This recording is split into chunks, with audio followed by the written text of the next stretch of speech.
کہ اگر کسی کے لیے لکھ دیا کہ اسے فاقہ نہیں آئے گا تو اسے کسی قیمت پر فاقہ نہیں آئے گا انشاءاللہ۔ تو یہ وظیفہ رسول اللہ صلی اللہ علیہ وسلم کا بتلایا ہوا ہے کہ فاقہ نہیں آئے گا۔ بس یہ فرما دیا، اس کا یہ مطلب نہیں کہ تمہارے پاس مالدار ہو جاؤ گے تم مالدار ہو یا غریب ہو، فاقہ تم پہ نہیں آئے گا انشاءاللہ، بھوک سے نہیں مرو گے۔ چٹنی روٹی جیسی کیسی اللہ تعالیٰ تمہیں فراہم کریں گے، مرغہ دیں گے، چرغہ دیں گے، بریانی دیں گے، کچھ نہیں چٹنی دیں گے، اچھی چیز تمہیں ملتی رہے گی انشاءاللہ، تمہیں فاقہ نہیں آئے گا۔ اس پر ہمارا یقین ہے کیونکہ رسول اللہ صلی اللہ علیہ وسلم نے بتایا ہے۔ ایک صحابی کا بھی واقعہ ہے، حضرت عثمان غنی رضی اللہ تعالیٰ عنہ کا دور خلافت تھا، انہوں نے ان کو پیسے دیے، یہ تم رکھ لو، تمہاری بیٹیاں ہیں، تمہیں ضرورت پڑے گی، بیٹیوں کے لیے ضرورت ہوتی ہے خرچوں کی۔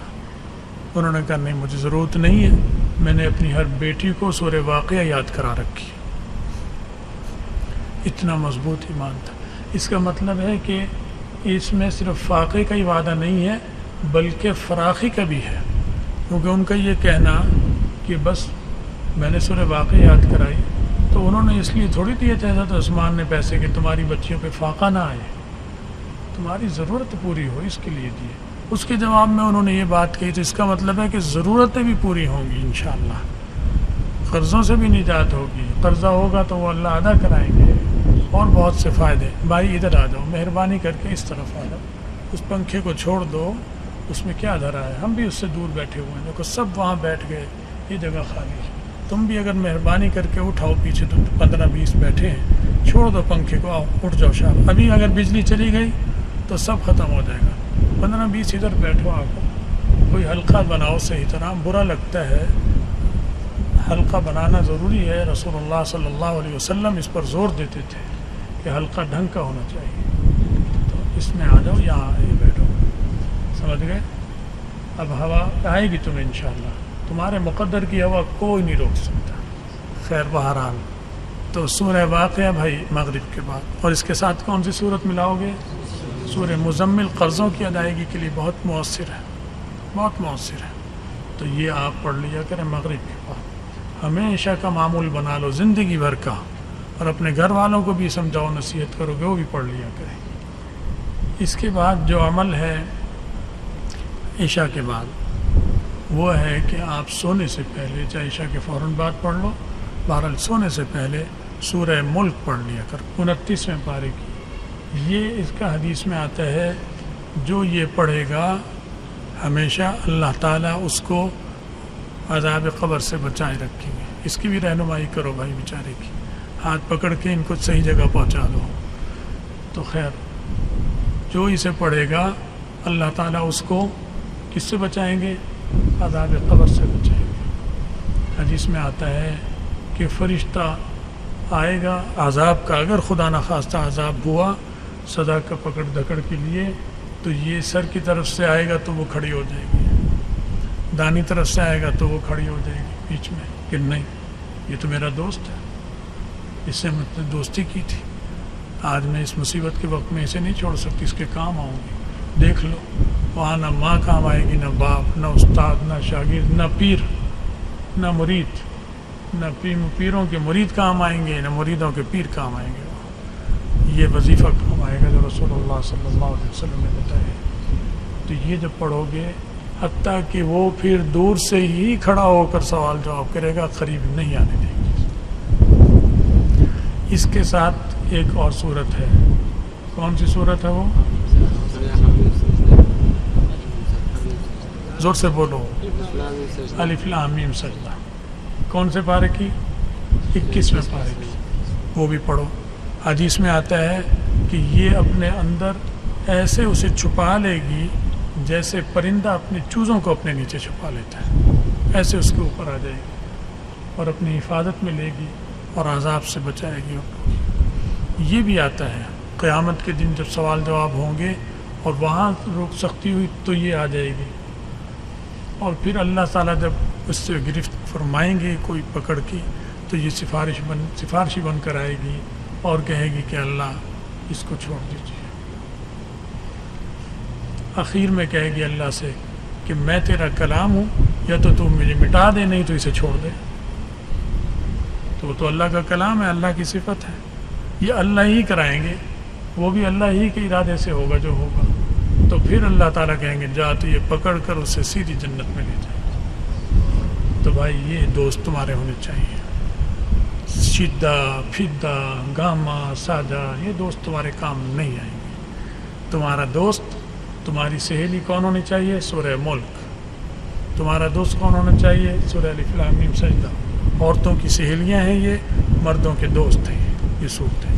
اس سے دوستی کرو، ہمیشہ کی دوستی کرو. یہ ایسے وقت اور برے وقت پہ تمہارے مدد کرے گی جب دنیا کی کوئی طاقت تمہاری مدد نہیں کر سکتی. پکی بات ہے بھائی. پڑھو گے؟ میں لالچ کی وجہ سے بتا رہا ہوں تمہیں، کیونکہ مجھے بھی ثواب ملے گا. تم پڑھو گے تو مجھے بھی انشاءاللہ ثواب ملے گا. تو بہرحال اس کو اپنے گھر والوں کو بھی بتاؤ. صبح کو سورہ یاسین، ظہر میں سورہ فتح، عصر میں سورہ عما یتساءلون، اور مغرب میں سورہ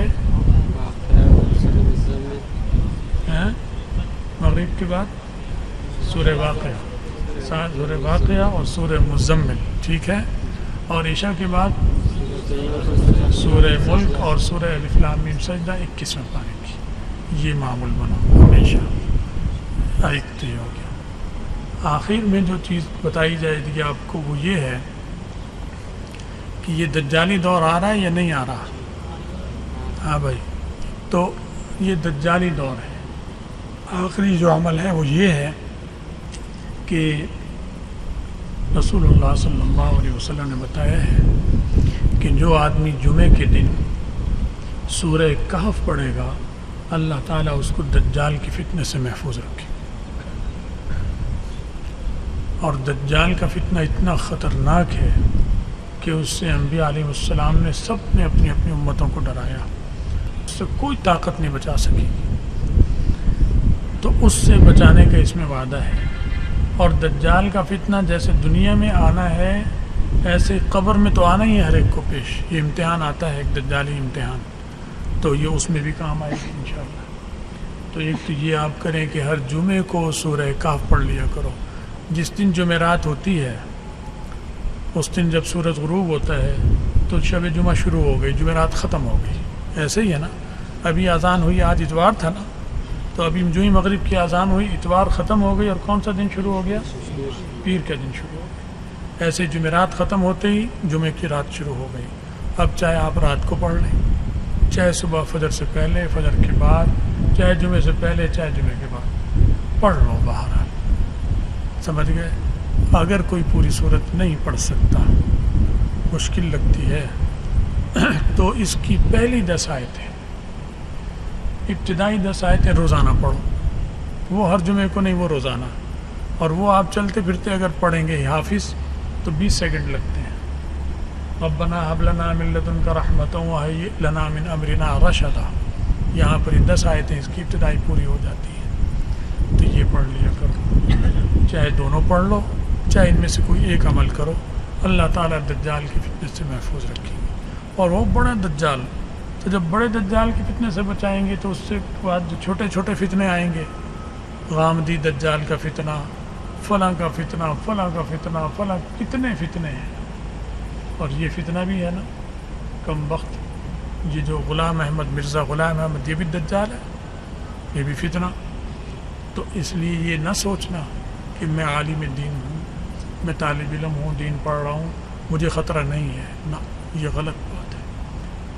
میں متعدد لوگوں کو سن چکا ہوں، اللہ تعالی ہمیں بچائے، پناہ میں رکھے، عالم ہونے کے باوجود قادیانی بن گئے، مرتد ہو گئے، اسلام سے نکل. اس لیے علم کے زور پر کوئی نہیں بچ سکتا گمراہی سے. یہ صرف اللہ کے فضل اور اس کی مدد سے بچ سکتا ہے، اس کی رحمت سے. اس لیے اس کو پڑھا کرو بھائی. اپنے علم پر، اپنے عالمیت پر کبھی بھروسہ مت کرنا. عالم ہونے کی کوئی حیثیت نہیں، جب تک اللہ کی تائید اور نصرت نہ ہو کسی کی کوئی حیثیت نہیں ہے. تو یہ معمولات ہیں بھائی. میری بات اچھی طرح سمجھ میں آ گئی. اس پر عمل کرنا آج سے ہی شروع کر دو. آپ کو بھی ثواب ملے گا، ہمیں بھی.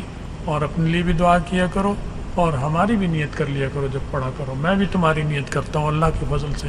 میں جب بھی پڑھتا ہوں سب طلبہ کی نیت کرتا ہوں، جو پڑھ کے جا چکے ہیں، جو پڑھ رہے ہیں، سب کی نیت اللہ تعالیٰ قبول فرمائے، لہٰذا تم بھی ہماری نیت کیا کرو۔ بس یہی ہے جی باتیں۔ باقی یہ ہمارا اتوار کا عمل یہ حضرت کے زمانے سے ہوتا ہے، ہماری خانقاہ کا، یہ کچھ دور سے حدیث ہوتا ہے اس میں، اس سے پہلے تھوڑا سا ذکر ہوتا ہے۔ ذکر بھی ہم آہستہ کرتے ہیں کیونکہ فتویٰ ہے علماء کا کہ مسجد میں اجتماعی مجلس ذکر جو بالجہر ہوتی ہے وہ منع ہے۔ خانقاہ جو مسجد سے خالی ہو، کمرہ ہو، میدان ہو، جنگل ہو، منگل ہو، وہاں تو بیٹھ کر کر سکتے ہیں اجتماعی مجلس ذکر بھی، لیکن مسجد میں علماء کہتے ہیں کہ اجتماعی مجلس ذکر نہیں ہو۔ لہٰذا علماء کے فتوے کا احترام عالم ہی نہیں کریں گے تو کون کرے گا، طالب علم نہیں کرے گا تو کون کرے گا۔ اس لیے حضرت رحمۃ اللہ علیہ بھی اس فتوے کے احترام میں مجلس ذکر بالجہر نہیں کراتے تھے۔ سمجھ گئے بات؟ ہوتی ہے چشتی سلسلے میں بھی ہوتی ہے ذکر بالجہر، ہمارے سلسلے اکثر چشتی ہی ہیں، نقش بندی بھی ہمارا یہ سلسلہ ہے، سب زیادہ تعلیم چشتی میں چلتی ہے، لیکن ہاں مسجد میں الگ الگ اگر کوئی کرنا چاہے تو وہ کر سکتا ہے، بشرطے کہ کسی کی عبادت میں خلل نہ پڑے، کسی کی مطالعہ اور تکرار میں خلل نہ پڑے۔ اس لیے ہم ذکر تھوڑا سا یہ کر لیتے ہیں، دل میں تھوڑا سا کرتے ہیں، اور اس سے پہلے اشارے ثواب کرتے ہیں، اللہ تعالیٰ قبول فرمائے۔ تو آج کا درس اور مجلس تو سمجھو یہی درس حدیث بھی ہو گیا، کیونکہ حدیث ہی کی باتیں تھیں، تو اب تم تکرار مطالعے میں لگو۔